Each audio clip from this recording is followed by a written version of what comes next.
दिन में वह एक वकील है जो कानून का इस्तेमाल करके अपराधियों को उनके जुर्म से आज़ाद कर देता है, और रात में वही इंसान एक हिटमैन बन जाता है जो उन्हीं अपराधियों को गोलियों से मौत के घाट उतार देता है।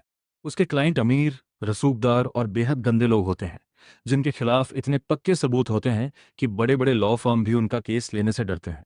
बोन हो की हर कानूनी खामी का फायदा उठाकर अपने क्लाइंट्स को बरी करवा देता है, लेकिन उसके इस काम से सिर्फ पीड़ित परिवारों का गुस्सा ही नहीं भड़कता, बल्कि मीडिया भी उसे अपना निशाना बना लेती है। जब पीड़ितों के परिवार उस पर अंडे फेंकते हैं, तो एक वकील के तौर पर वो चुपचाप वहां से निकल जाना ही बेहतर समझता है। कार में वापस बैठते ही उसका क्लाइंट, जो अभी तक उदास था, अचानक हंस पड़ता है।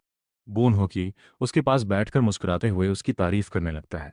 तभी उसका क्लाइंट चेयरमैन पार्क जिज्ञासा से पूछता है, मेरे खिलाफ इतने पक्के सबूत थे, तुमने सब कैसे पलट दिया?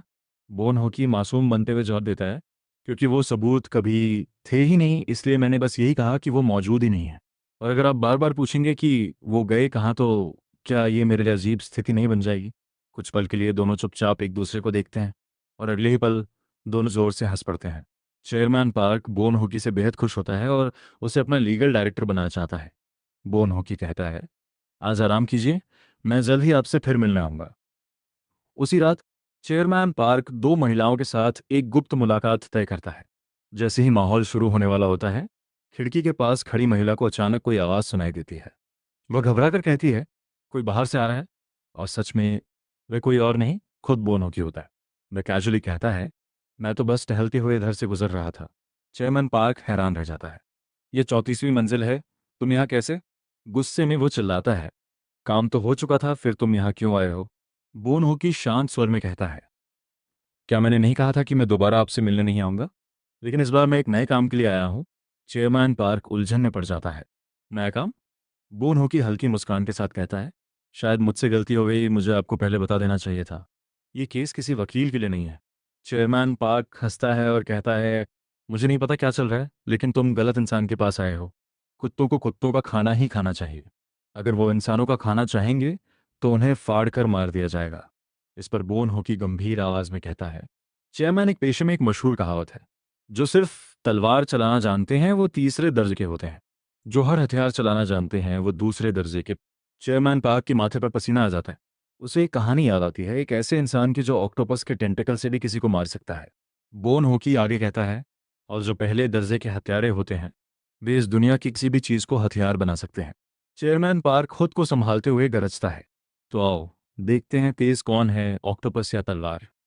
उसी समय बोन होकी आराम से अपनी बंदूक जोड़ते हुए कहता है, आप क्या कह रहे हैं? मैं तो तीसरे दर्जे का हूं। ये देखकर चेयरमैन पार्क तुरंत अपनी तलवार नीचे फेंक देता है और हाथ उठा देता है। ये तो बिल्कुल अनफेयर है, तुम वकील हो, हिटमैन नहीं। बोन होकी कुछ सोचकर कहता है, दोनों हो। सीधे शब्दों में एक किलर लॉयर। उसके इस दोहरे जीवन की शुरुआत एक कहानी से होती है। इस देश में एक संगठन है, ग्लोरी क्लब। ऊपर से वो खुद को मानव सेवा करने वाला संगठन बताते हैं। बोन होकी कोड नेम रो उनके लिए काम करने वाला एक सदस्य था। एक दिन अचानक उसके मन में सवाल उठा, मैं कब तक ऐसे जीता रहूंगा? अगर पूरी जिंदगी यही करता रहा तो ज्यादा से ज्यादा बी रैंक तक पहुंच पाऊंगा। उसने कभी अपने से ज्यादा ताकतवर किसी को नहीं देखा था। उसके लिए ऐसे लोग सिर्फ कल्पना थे। ग्लोरी क्लब में उसकी रैंक थी, सी रैंक, नंबर 16। यही उसकी सीमा थी। वो ऐसा काम करता था जिसमें हर पल जान जाने का खतरा था, लेकिन उसे यह भी नहीं पता था कि वो और क्या कर सकता है। एक दिन एक सुशी रेस्टोरेंट के पास से गुजरते हुए उसने सोचा, मुझे तो सिर्फ चाकू चलाना आता है, शायद मुझे यही काम करना चाहिए। तभी उसकी नज़र एक विज्ञापन पर पड़ी, अपनी जिंदगी बदलने का एक ही मौका, वकील बनो। पहले तो उसने इसे मजाक समझा, उसे लगा ये भी बाकी फर्जी कोर्स की तरह ही होगा। लेकिन हैरानी की बात यह थी, उसमें एक ऐसी प्रतिभा थी जिसके बारे में उसे खुद नहीं पता था, सीखने की अद्भुत क्षमता, और यही प्रतिभा उसे एक वकील बना देती है।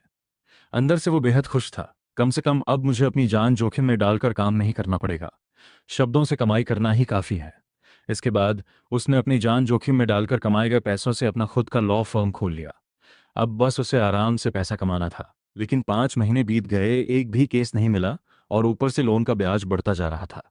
जब वह निराश होकर शांति ढूंढ रहा था, तभी उसे एक बड़ा केस मिला, मोटी फीस के साथ। वह तुरंत जेल में अपने क्लाइंट से मिलने पहुंचा। लेकिन उसका क्लाइंट जुआन इतना गिरा हुआ इंसान था कि हर वकील उसका केस छोड़ चुका था। फिर भी वह बोन होकी से बदतमीजी करता है, इतनी देर क्यों लगा दी? पैसे मिलते ही काम शुरू कर देना चाहिए था, या कमाना नहीं चाहते? बोन होकी गुस्से में कहता है, अपने शब्द वापस लो। चुआन तिरस्कार से हंसता है और अगर मैं ना लूं तो? तुरंत बोन होकी के चेहरे पर नसें उभर आती हैं और वह दांत भींचकर कहता है, अब मैं एक वकील हूं, इसलिए मैं इसे सिर्फ तीसरी बार तक ही बर्दाश्त कर सकता हूं। चुचू चान हल्की मुस्कान के साथ पूछता है, और चौथी बार क्या होगा? तुम कर ही क्या लोगे डरपोक? बोन होकी के दिमाग में अचानक गुस्सा भड़क उठता है। वह जोर से एक पेन उठाता है और चुचू चान के हाथ के पीछे एक घोंप देता है। चुचू चान का शरीर दर्द से आगे की ओर झटका खाता है। बुन होकी उसका गला कसकर पकड़ लेता है। उसकी आंखों में खून उतर आता है। चाहे मेरी जान ही क्यों न चली जाए, मैं तुम्हारे जैसे कमीने का गला चीर दूंगा। यह सुनकर चुचू चान डर के मारे कांपने लगता है। उसकी आंखों में आंसू आ जाते हैं। मुझे माफ कर दो, मैं आगे से ध्यान रखूंगा। लेकिन बुन होकी अभी शांत नहीं होता। तू छोटा सा लड़का, अपने बड़े से बिना इज्जत के बात करने की हिम्मत कैसे हुई? कभी अचानक, अरे सुन भी रहे हो? यह आवाज बुन होकी को हकीकत में वापस ले आती है। अभी जो कुछ हुआ वो सब सिर्फ उसकी कल्पना थी। बुन होकी गहरी सांस लेता है। उसे इस वक्त इस केस की सख्त जरूरत है ताकि उसका लॉ ऑफिस चल सके। मजबूरी में उसे झुकना ही पड़ता है। माफ कीजिए, वो धीरे से कहता है, लेकिन मन ही मन कसम खाता है एक दिन वह चुच्चान को जरूर गिराएगा। वो बैठ जाता है और समझाना शुरू करता है, ये केस बहुत मुश्किल है, यहां तक कि जजों के लिए भी। स्थिति बिल्कुल साफ है। आपने एक राह चलते व्यक्ति पर हमला किया जिससे उसकी मौत हो गई, और ये पूरी घटना कैमरे में रिकॉर्ड हो चुकी है। चुचू चान बेपरवाही से कहता है, तो क्या तुम्हारा काम है मुझे बाहर निकालना? बुन होकी सिर हिलाता है। अब सिर्फ एक ही रास्ता बचा है, हमें पीड़ित के परिवार से समझौता करवाना होगा। चुचू चान आराम से पीछे झुकते हुए कहता है, तो वही करो, जाओ और उनसे हाँ करवा लो। ये सुनकर बुन होकी अंदर ही अंदर गुस्से से भर जाता है। अगर तुम उनकी जगह होते तो क्या मान जाते? लेकिन उसके पास कोई और विकल्प नहीं होता। कुछ देर बाद वह पीड़ित के घर की ओर निकल पड़ता है। रास्ते में वह खुद से बड़बड़ाता है, कौन पागल होगा जो अपने ही परिवार के कातिल से समझौता करेगा? शायद मुझे वापस लौट जाना चाहिए। वह रुकता है, फिर सोचता है, लेकिन मैंने 15 साल जंग के मैदान में गुजारे हैं। एक साइन लेना मेरे लिए क्या बड़ी बात है? जल्द ही वो पीड़ित के बेटे किम जियू से मिलता है। बुन होकी अपनी सच्चाई दिखाने के लिए घुटनों पर बैठ जाता है, लेकिन जियू ठंडे और सख्त लहजे में कहता है, यहां से चले जाओ। मजबूर होकर बुन होकी समझौते के कागज निकालता है। बस इस पे साइन कर दीजिए, आपको 1 बिलियन वॉन तक मिल सकते हैं। इतना पैसा जमा करने में 40 साल से ज्यादा लग जाएंगे अगर हर महीने 2 मिलियन बचाए जाएं। जब बुन होकी ये कह रहा होता है तभी खिड़की के बाहर कुछ परछाइयां दिखाई देती हैं। स्पष्ट है कुछ अनचाहे लोग आ रहे हैं। लेकिन बुन होकी और जियो दोनों ही इससे अनजान रहते हैं। तभी जियो बोलता है, अगर तुम मेरी जगह होते तो क्या उस राक्षस को माफ कर पाते जिसने मेरे पिता को मारकर नदी में फेंक दिया? बुन होकी चुप हो जाता है, क्योंकि अंदर से वह जानता है वह भी माफ नहीं करता। अचानक धड़ाम धड़ाम धड़ाम धड़ा जोर जोर से पीटा जाता है और माहौल की शांति टूट जाती है। दो ताकतवर आदमी अंदर घुस आते हैं। वे कर्ज वसूलने वाले गुंडे होते हैं। मैंने कहा ना, मैंने कोई कर्ज नहीं लिया, जीयू बार बार समझाता है, लेकिन वे मानने को तैयार नहीं होते।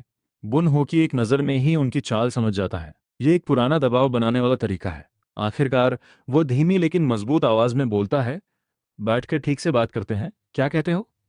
दोनों में से एक आदमी उसे शक भरी नजरों से देखता है, तुम हो कौन? लेकिन तभी भूकी दोनों हाथ उठाकर माफी भरे एक्सप्रेशन के साथ जल्दी से साफ करता है कि वो बस एक गुजरता हुआ वकील है। इसके बाद वो अपना ब्रीफ केस उठाता है और जाने के लिए मुड़ जाता है।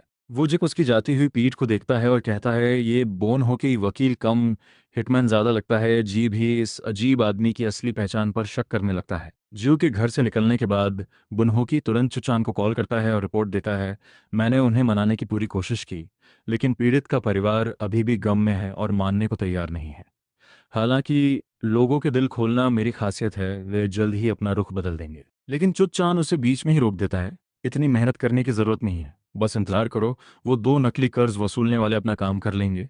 उधर वो दोनों जीव को घूरते हुए खतरनाक मुस्कान लिए खड़े हैं। जब उनका ध्यान भटका हुआ था तभी जीव चुपके से एक यूटिलिटी नाइफ निकाल चुका था। फिर भी वो दोनों उसे गंभीरता से नहीं लेते। उनके भारी शरीर के सामने जीव बेहद कमजोर और पतला दिखता है। वूजिक अचानक उसके बाल पकड़कर जोर से खींचता है और उसके चेहरे पर जोरदार थप्पड़ मारता है। उसी वक्त जो ब्यों होक्की पहले जा चुका था अचानक खिड़की के पास दिखाई देता है। वो वापस आया है उस समझौते के कागज लेने जो वो पीछे छोड़ गया था।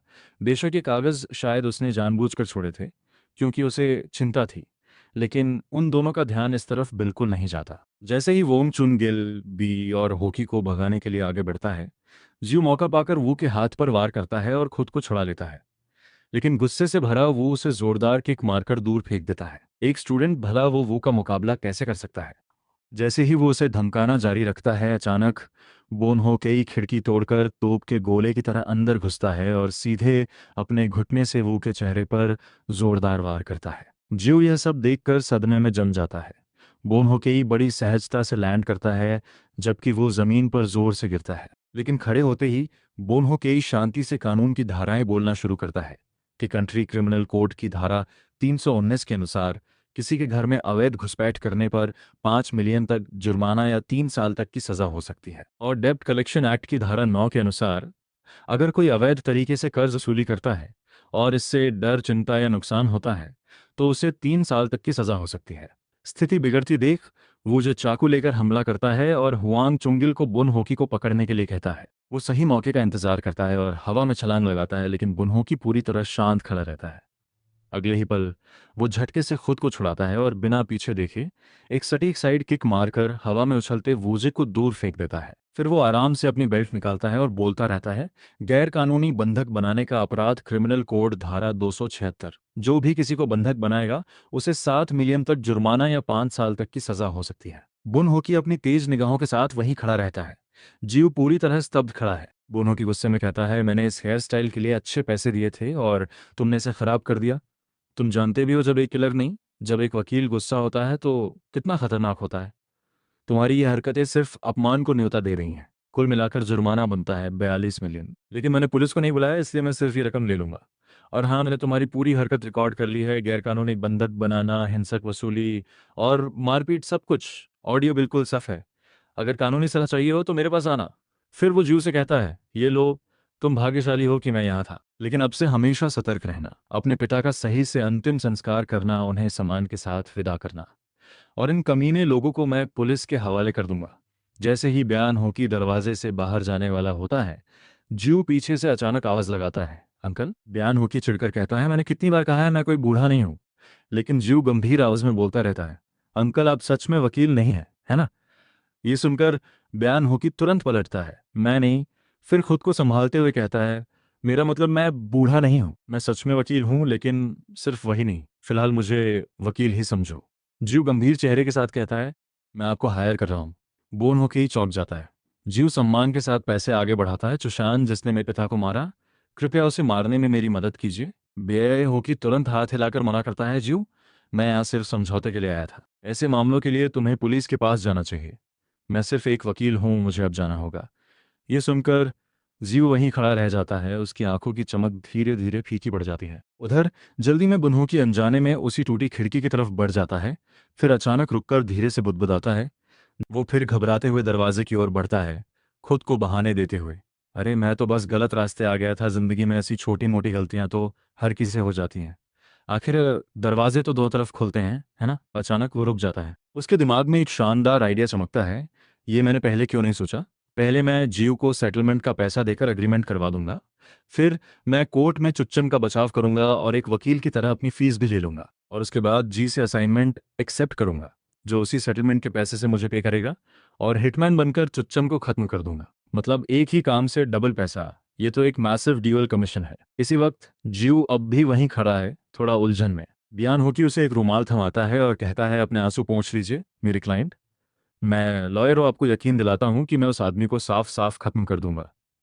अगली सुबह जीव बोनहोकी के लॉ ऑफिस पहुंचता है और सामने का नज़ारा देखकर हैरान रह जाता है। ये जगह किसी लॉ ऑफिस से कम और किसी क्रिमिनल डेन से ज़्यादा लगती है। काफ़ी हिम्मत जुटाने के बाद वो उस फ्लोर तक पहुंचता है जहां ऑफिस है। जैसे ही वो दरवाजे के पास पहुंचता है, अंदर से तेज चीखें और मदद की पुकार सुनाई देती हैं। वो तुरंत पलटता है, सोचता है कि अभी यहीं से भाग जाना चाहिए, लेकिन तभी अंदर से कुछ डरावनी बातें साफ साफ सुनाई देती हैं, किसी को टुकड़े टुकड़े करने और बेच देने की बातें। जी दांत भींचकर वापस मुड़ता है। शायद मैंने इस आदमी को पूरी तरह गलत समझ लिया, इसके लुक से ही साफ है ये कोई गैंगस्टर ही है, बिल्कुल बाकी क्रिमिनल्स जैसा। फैसला करके वो अचानक दरवाज़ा खोलकर अंदर घुसता है, हिंसा रोकने के इरादे से। डर के मारे उसकी आंखें कसकर बंद हैं। हाथ में फ़ोन उठाए हुए वो चिल्लाता है, मैंने पुलिस को कॉल कर दी है। लेकिन जैसे ही वो आंखें खोलता है, वो बिल्कुल फ्रीज हो जाता है। बियॉन होकी टीवी के सामने खड़ा है और जो कुछ भी उसने सुना था वो सब टीवी शो के एक्टर्स की आवाज़ें थी। जी जल्दी से माफ़ी मांगता है, वो तो आप बस टीवी को मार रहे थे। ब्यॉन हॉकी समझाता है, ये टीवी बहुत पुराना है, इसे चलाने के लिए कभी कभी थप्पड़ मारना पड़ता है। ये सुनकर जियो अजीब सी हंसी हंसता है, आप मुझे तो नहीं मारेंगे, है ना। गलतफहमी दूर होने के बाद बुनहोकी जियो को सोफे पर बैठाता है और उसे वीआईपी क्लाइंट्स के लिए खास कॉफी देता है। वो भरोसा दिलाता है, डरिए मत, ये सेफ है। ये मैक्स ब्लेंड कॉफी का 2 पैक है। कॉफी को देखते हुए जी पूछता है, लॉयर, क्या आपको अपनी कॉफी वीआईपी क्लाइंट्स के साथ चेंज नहीं करनी चाहिए? बयान होके समझाता है, वो वाली बहुत कड़वी है और हेल्थ के लिए भी अच्छी नहीं। तुम्हारी उम्र के स्टूडेंट के लिए मीठा पीना बेहतर होता है, एनर्जी स्टडी रहती है। तो क्या हम अब इस मैटर को शुरू करें? अगर हमें चुच्चन को मारना है तो पहले उसे बाहर निकालना होगा। लेकिन यहाँ एक बहुत बड़ी प्रॉब्लम है, जैसा कि तुम जानते हो उसका क्राइम बिल्कुल साफ है। हर डिटेल पूरी तरह रिकॉर्ड हो चुकी है, जैसे जानबूझकर किया गया हो। सीधी बात, उस आदमी को छुड़ाना नामुमकिन है। ये सुनकर जियो खुद को रोक नहीं पाता। मुझे यकीन नहीं होता कि आप ये इतनी कॉन्फिडेंस से कह रहे हैं, लेकिन बोन हो कि उसे सस्पेंस में रखता है। फिर भी मेरे पास एक तरीका है। क्या तुम जानना नहीं चाहोगे? एक ऐसा तरीका जो नामुमकिन को भी मुमकिन बना दे। जियो, मैं लॉयर बनहो की हूं। तुम्हें अब तक समझ जाना चाहिए था, है ना। जी हैरान रह जाता है। उसे उम्मीद नहीं थी कि उसने पहले से इतनी इन्वेस्टिगेशन कर रखी होगी। जैसे ही जीव जल्दी से चुच्चन को छुड़ाने की बात करता है, बन हो कि उसे शांत रहने को कहता है। देखो, भले ही मैं ये कह रहा हूं, लेकिन उसे पूरी तरह बचाना आसान नहीं है। सेटलमेंट भी क्रिमिनल पनिशमेंट को नहीं रोक सकता। Drunk driving, hit and run, यहां तक कि बॉडी को छोड़ देना, हर एक स्टेप सीसीटीवी में साफ रिकॉर्ड हुआ है। इस केस से तो प्रेसिडेंट भी उसे नहीं निकाल सकते। वो मन ही मन सोचता है, अब मैं क्या करूं? मेरा ओरिजिनल प्लान तो डबल फीस कमाने का था नहीं, डुअल कमीशन पूरा करने का था। लेकिन मेरा परफेक्ट प्लान तो पहले स्टेप से ही फेल हो गया। तभी जियो पूछता है, लेकिन मूवीज में तो अंडरकवर एजेंट सीन में घुसकर एविडेंस के साथ छेड़छाड़ करते हैं, क्या आप भी ऐसा करते? बोनो है तुरंत सुधारता है, मैं एक लॉयर हूँ, एविडेंस टैम्पर करना एजेंट्स का काम होता है, समझे। अचानक उसके दिमाग में फिर एक शानदार आइडिया आता है। वो उत्साह में जी का हाथ पकड़ लेता है। जीव, तुम्हें पता है तुम कितने स्मार्ट हो। इसके बाद इनसफिशिएंट एविडेंस की वजह से चोर डुच्चन को रिहा कर दिया जाता है और ये खबर पूरे समाज में जबरदस्त गुस्सा भड़का देती है। पीड़ित के परिवार द्वारा फेंके गए अंडों का सामना करते हुए बून हो की हल्की मुस्कान के साथ खड़ा रहता है। वो उनसे बचने की कोशिश भी नहीं करता। वहीं चुचू चान आसानी से हर अंडे से बच जाता है और तिरस्कार भरे अंदाज में कहता है, दोस्तों, भले ही मैंने कुछ गलत नहीं किया, फिर भी मुझे माफ कर दीजिए। लेकिन मैं क्या करूं, जज ने मुझे निर्दोष ठहरा दिया है। उसकी ये खुली उकसाहट आग में घी डालने का काम करती है। पीड़ित का परिवार बेकाबू होकर पुलिस बैरिकेड तोड़ने की कोशिश करता है और अब बुनहॉय का शिक्षा देने वाला पल आता है। कोर्ट में सबूतों की ताकत वाकई बेहद जबरदस्त होती है। ये कंट्री पूरी तरह एविडेंस बेस्ड ट्रायल सिस्टम को फॉलो करता है। लेकिन दूसरी तरफ अगर सबूत ही नहीं है तो आपने चाहे जो भी किया हो, आप सुरक्षित हैं।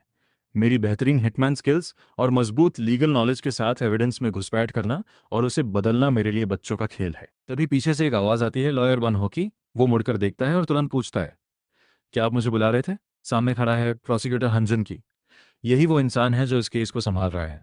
अमेरिका से आगे की पढ़ाई करके लौटा है और हमेशा न्याय की बात करता है। लोग तो उसे जस्टिस कहकर भी बुलाते हैं। वो गंभीर लहजे में कहता है, मिस्टर बन हो कि मुझे नहीं पता आपने कौन से तरीके अपनाए हैं, लेकिन ये मत भूलिए कि एक दिन आप भी इसी कोर्ट में आरोपी की कुर्सी पर खड़े होंगे। बन हो कि हल्के अंदाज में मुस्कुराते हुए जवाब देता है, बिल्कुल बिल्कुल, ये पूरी तरह पॉसिबल है। खैर, रिमाइंडर के लिए धन्यवाद प्रोसिक्यूटर। स्कूल के बाद जियो भागते हुए लॉ ऑफिस पहुंचता है और सीधे बोन होकी के पास जाता है। मुझे सब पता चल गया, अब हम आगे क्या करेंगे? लेकिन बोन होकी शांत स्वर में कहता है, तुम जानते हो, जैसे ही मैं कोर्ट में आता हूँ प्रोसिक्यूटर्स अपने रेजिग्नेशन लेटर्स देकर भाग जाते हैं। जो घबराकर उसे बार बार हिलाने लगता है। अब उस मर्डरर चुचू चान को गिराने का वक्त आ गया है ना? बोन होकी थोड़ा संभलते हुए कहता है, हाँ जो मैं समझता हूँ, लेकिन पहले थोड़ा स्पेस दोगे? वैसे क्या तुम्हें प्लॉट ट्विस्ट वाली मूवीज देखना पसंद है?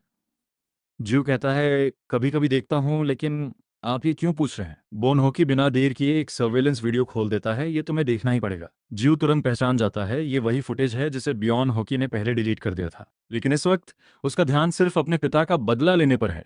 उसे ये सब देखने में कोई दिलचस्पी नहीं है। तभी बोन होकी का लहजा अचानक सख्त हो जाता है, नहीं तुम्हें ये देखना ही होगा। फिर वो फुटेज को 8:42 से 8:47 वाले हिस्से पर सेट करता है। वीडियो देखने के बाद बून होकी पूछता है, तुमने क्या नोटिस किया? लेकिन ज्यू कहता है, मुझे तो कुछ भी खास नहीं दिखा। तब बून होकी खुद समझाता है, मसला उस कार में है। गाड़ियों के नीचे शॉक एब्जॉर्बर्स होते हैं और अंदर के वजन के हिसाब से उनकी हाइट थोड़ी बदल जाती है। अब असली बात यहाँ से शुरू होती है।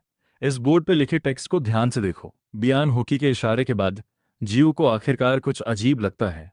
कार की ऊंचाई अलग होने की वजह से जो टेक्स्ट पहले दिख नहीं रहा था अब साफ नजर आ रहा है।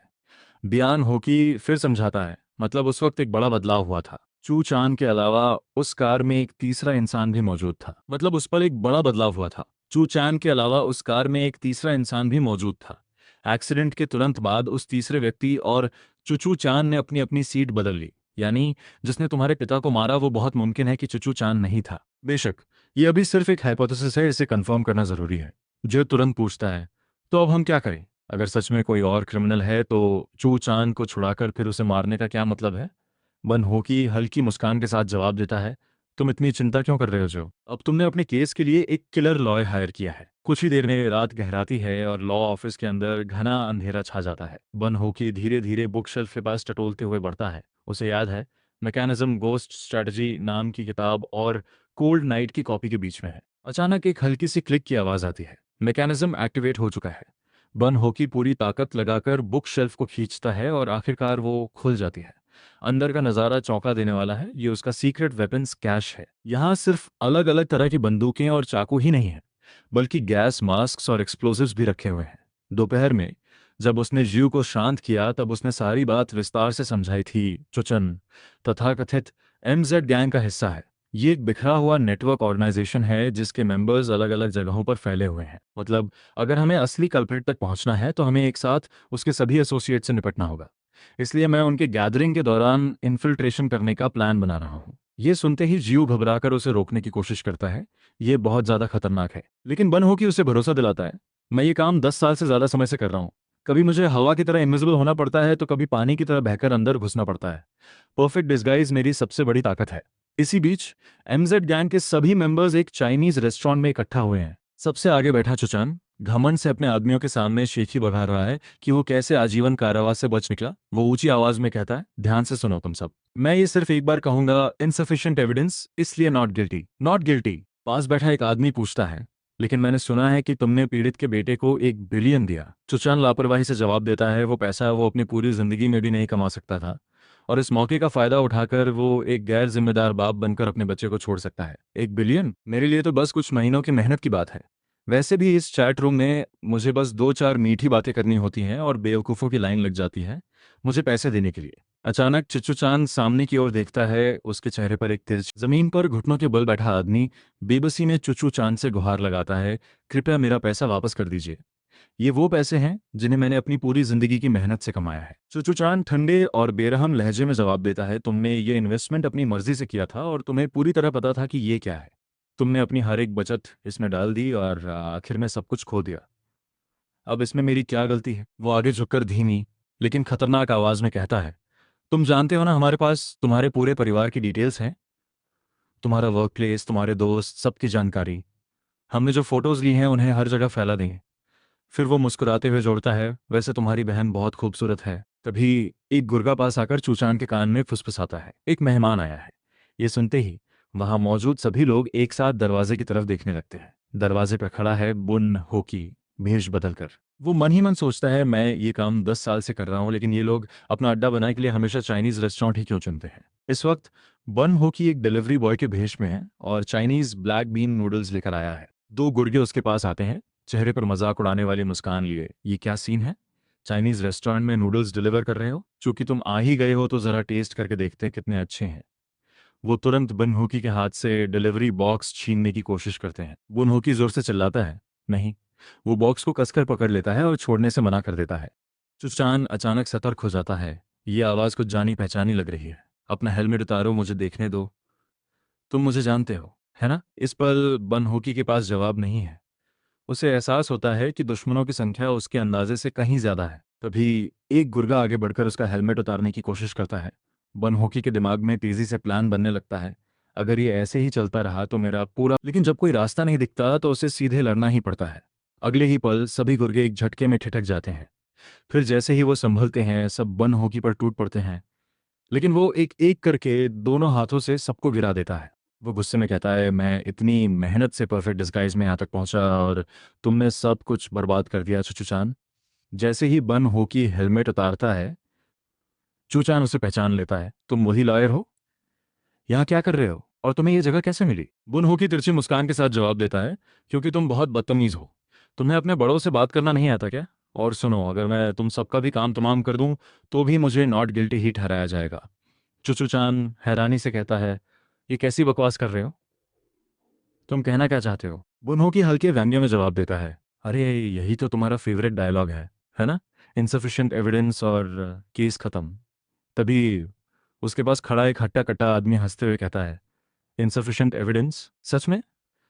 तुम लॉयर्स ऐसे वक्त पे बेसिक कैलकुलेशन भी नहीं कर पाते क्या? सिचुएशन समझ नहीं आ रही? तुम अकेले हो और हम यहाँ 9 लोग हैं। ये सुनकर बून हो की एक पल के लिए सोच में पड़ जाता है। हाँ, ये सही कह रहा है, 9 खतरनाक लोग और मैं अकेला। किसी को भी लगेगा कि ये लड़ाई मेरे खिलाफ है, लेकिन तुम लोग नहीं जानते मैंने तुम जैसे लोगों को पकड़ने के लिए कैसी ट्रेनिंग ली है। ड्रोरी ऑर्फनेज की टीयर गैस ट्रेनिंग वो कोई आम ट्रेनिंग नहीं थी। वो हर दिन का नरक था। ऐसा लगता था जैसे हर पल मर रहे हों। गले को चीर देने वाला दर्द, और उस नरक में भी मैं हर दिन टिका रहा, जिंदा रहा। इतना कहते हुए बन हो कि धीरे धीरे डिलीवरी बॉक्स में हाथ डालता है और शांत आवाज में कहता है, जानते हो मैं अब तक क्यों टिक पाया? क्योंकि मैं सिर्फ एक बार, बस एक दिन के लिए ही सही, ये सब आजमाना चाहता था। इतना कहकर वो बॉक्स से कुछ निकाल कर फेंकता है। सब लोग एक साथ उसी तरफ देखने लगते हैं। उसे लगता है कि वो टीयर गैस है। जैसे ही वो फटता है, बन हो कि अपने हाथ फैलाकर चिल्लाता है, शो टाइम। लेकिन अगले ही पल उसे एहसास होता है कुछ गड़बड़ है। जो उसने फेंका था वो टीयर गैस नहीं बल्कि एक फ्लैशबैंग था। और सबसे अहम बात, वो खास इंसान पहले ही अपनी आंखें ढक चुका था। जब वो महत्वपूर्ण व्यक्ति ये पक्का कर लेता है कि फ्लैश का असर खत्म हो चुका है और धीरे धीरे अपनी आंखें खोलता है, तो वो देखता है कि बुन होकी और वे सारे गुंडे अजीब तरीके से नाच रहे हैं। थोड़ी ही देर बाद बुन होकी अपनी आंखें मलते हुए कहता है, अबे गुंडो, इसी वजह से तुम्हें गुंडा कहा जाता है। जब उनमें से एक सफाई देने की कोशिश करता है कि यह उनकी गलती नहीं है, तो बुन होकी ठंडे स्वर में कहता है, जो भी हो इसकी कीमत तुम्हें खून से चुकानी पड़ेगी।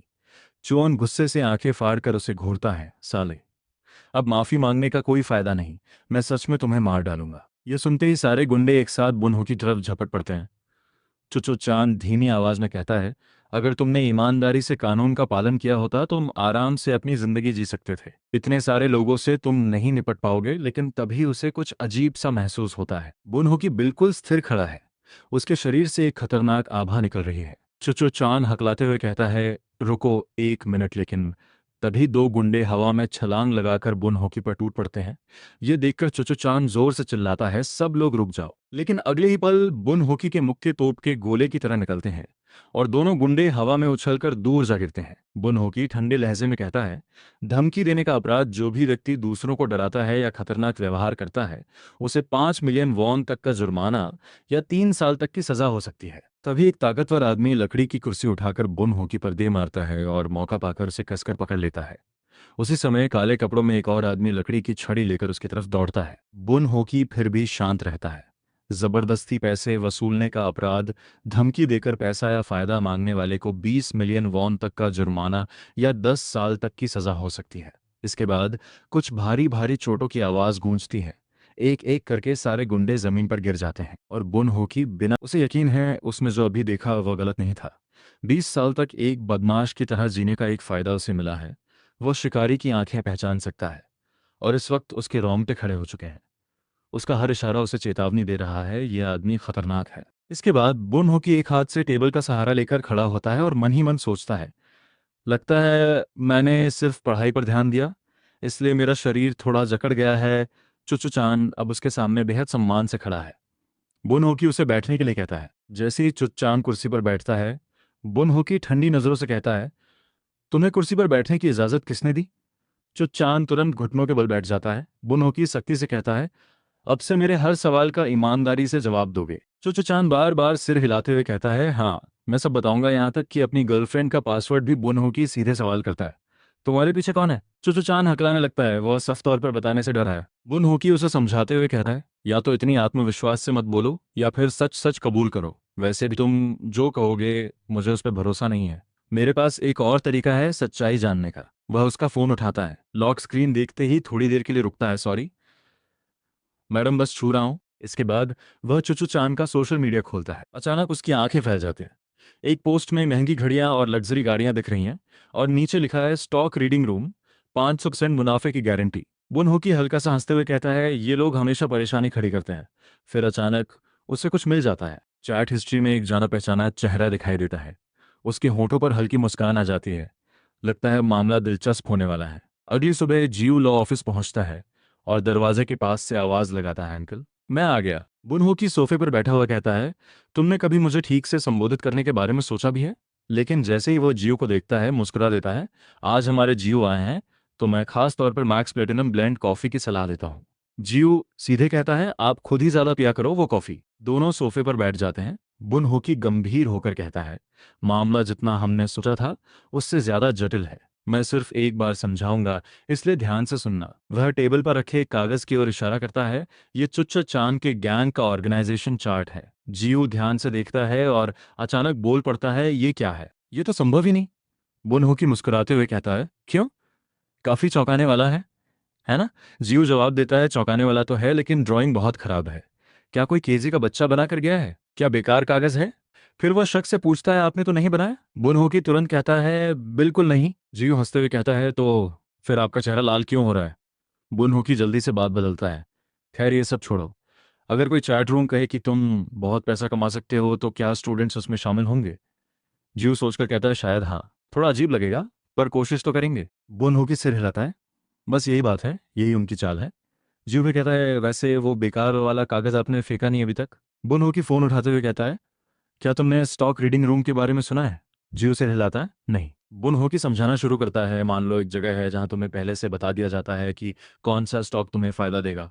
वे कहते हैं, हमसे जुड़ो और तुम्हारी दौलत कई गुना बढ़ जाएगी। लोग लालच में आ जाते हैं और जल्दी जल्दी पैसा निवेश करने लगते हैं और आखिर में वो लोग सारा पैसा लेकर गायब हो जाते हैं। ऐसे कितने ही परिवार बर्बाद हो चुके होंगे। वह गंभीर होकर कहता है, संभव है तुम्हारे पिता को नुकसान पहुंचाने वाला असली अपराधी इसी नेटवर्क से जुड़ा हो। यह सुनकर जियो अचानक खड़ा हो जाता है, ये कैसे हो सकता है? अगर इतने लोग पीड़ित हैं तो पुलिस क्या कर रही है? चलो अभी पुलिस स्टेशन चलते हैं। लेकिन बुनहोकी उसे रोकता है। ये लोग वर्चुअल अकाउंट और विदेशी आईपी का इस्तेमाल करते हैं, उन्हें ट्रैक करना लगभग नामुमकिन है। जियो घबराकर पूछता है, तो फिर क्या करें? क्या हम असली अपराधी को ऐसे ही छोड़ देंगे? बुनहोकी हल्की मुस्कान के साथ कहता है, लेकिन वकील रो को एक सुराग मिल गया है। सीधे शब्दों में, मैं उस आदमी तक पहुंच चुका हूं जो लोगों को इस जाल में फंसाता है। उसे पकड़ लिया तो असली मास्टरमाइंड तक पहुंचना बस समय की बात है। जीव कागज उठाकर पूछता है, तो ये कौन है? फिर वह हंसकर कहता है, ये देखकर तो समझ ही नहीं आ रहा इंसान है या जानवर। यह सुनते ही बुनहोकी के माथे पर पसीना आ जाता है। ज्यादा मत चौंको, हो सकता है तुम इस इंसान को जानते हो। वह एक फोटो निकालता है और कहता है, तुम इस इंसान को जानते हो, है ना? फोटो को ध्यान से देखते ही जीव तुरंत बोलता है, हाँ बिल्कुल जानता हूँ, ये क्रिस्टल है, एक बहुत ही फेमस ऑनलाइन स्ट्रीमर। फिर जीव थोड़ा सोचकर पूछता है, तो यही वो ब्रेक थ्रू है? होके जवाब देता है, बिल्कुल, इसलिए मैं अभी उससे मिलने जाने का प्लान बना रहा हूँ। लेकिन जीव तुरंत उसे रोकते हुए कहता है, ऐसे सीधे चले जाओगे तो काम नहीं बनेगा। होके एक पल के लिए ठिठक जाता है उलझन में और पूछता है, क्यों? जीव समझाते हुए कहता है, ये इंसान एक घोस्ट की तरह फेमस है। ये कहाँ पली बढ़ी, इसका असली नाम क्या है, ये कहाँ रहती है, इन सब की कोई भी जानकारी कहीं नहीं मिलती। इंटरनेट पर ढेरों अफवाहें हैं लेकिन उसके किसी पुराने क्लासमेट तक की एक भी गवाही नहीं है। क्योंकि हल्की मुस्कान के साथ गर्व से कहता है, लेकिन तुम्हें ये सब पता कैसे चला? वह आगे कहता है, सब कुछ मेरे प्लान के अंदर है। आखिर ये वकील रो की प्रोफेशनल काबिलियत ही तो है। तो दोस्तों, ये था द किलर लॉयर के पहले 3 चैप्टर्स का पूरा खेल। अब कहानी बस शुरू हुई है, असली दिमागी जंग और खतरनाक मोड़ अभी बाकी हैं। आगे के चैप्टर्स में सच और झूठ के बीच ऐसी टक्कर होने वाली है जो आपको पूरी तरह हिला देगी। ये जानने के लिए जुड़े रहिए हमारे चैनल एनिमे रिल्म के साथ। अगले वीडियो में हम लेकर आएंगे इसके अगले चैप्टर्स का फुल एक्सप्लेन, और यकीन मानिए कहानी अब और भी ज़्यादा डार्क और इंटेंस होने वाली है। अगर वीडियो पसंद आया हो तो लाइक करो, शेयर करो और चैनल को सब्सक्राइब करना मत भूलना। मिलते हैं अगले वीडियो में।